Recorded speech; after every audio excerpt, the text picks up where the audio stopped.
দেখুন, আমি আপনাদেরকে ভোটের আগে বলেছিলাম যে আমি কলাইকুণ্ডা এয়ারপোর্ট করার জন্য কেন্দ্রীয় সেই সময় যিনি মন্ত্রী ছিলেন জ্যোতিরাদিত্য সিন্ধিয়া তার কাছে গিয়েছিলাম, অ্যাপ্রুভাল নিয়েছিলাম। তখন আমাকে সবাই হাসাহাসি করেছিল যে হিরণ কী সব ঘাট বকে।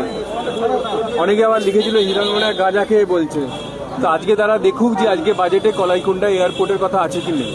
তো আমি যেটা করি, আমি কথা কম কাজ বেশি, আমি তো বিশ্বাস করি। এবং যা যা বলেছিলাম 2026-এর নির্বাচনের আগে যে আমরা সরকারে এলে ঘাটার মাস্টার প্রকল্প করব, দেখুন সেটাও আছে। তো যেখানে যেখানে যা যা বলেছিলাম আমাদের মুখ্যমন্ত্রী মাননীয় শুভেন্দুবাবু আমি যেটুকু অনুরোধ করেছিলাম প্রত্যেকটা জিনিস রেখেছেন। এবং আমি বিশেষ করে প্রধানমন্ত্রী এবং মুখ্যমন্ত্রীকে বলেছিলাম সেমিকন্ডাক্টরের উপর কাজ করতে, যেহেতু ওই বিষয়টা আমি পোস্ট ডক্টরেট করেছি IIT খড়গপুরে। সেটা তো দেখুন আপনাদের খুব বড় আকারে সেমিকন্ডাক্টরের উপর কাজ হবে তার দিশা দেখানো হয়েছে।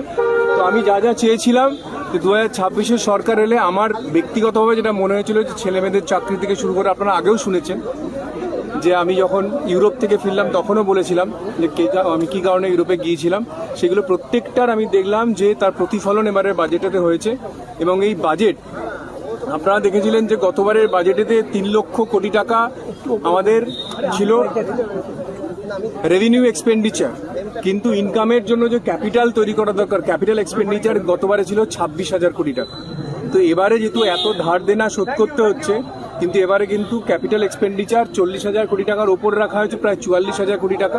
এবং তার সঙ্গে রেভিনিউ এক্সপেন্ডিচার যদি গত বছরের সঙ্গে একসঙ্গে টানতে হচ্ছে, লোনটাকেও শোধ করতে হচ্ছে, সেটাও প্রায় 3.5 লক্ষ কোটি টাকার কাছাকাছি। কিন্তু তার মধ্যেও যেভাবে এইমস থেকে শুরু করে IIT থেকে শুরু করে কলেজগুলোকে আপগ্রেড করানো থেকে শুরু করে স্কিল ডেভেলপমেন্টের উপরে জোর দেওয়া হয়েছে, এবং আমাদের যে কৃষক তাদের প্রেসিশন ফার্মিং, যার উপরে আমি PhD করেছিলাম প্রেসিশন ফার্মিংয়ের ওপরে, সেটাও আমি পাঠিয়েছিলাম আমাদের ICAR-কে, Indian Council of Agricultural Research. দেখলাম সেটাও আমাদের পশ্চিমবঙ্গের বাজেটে হয়েছে।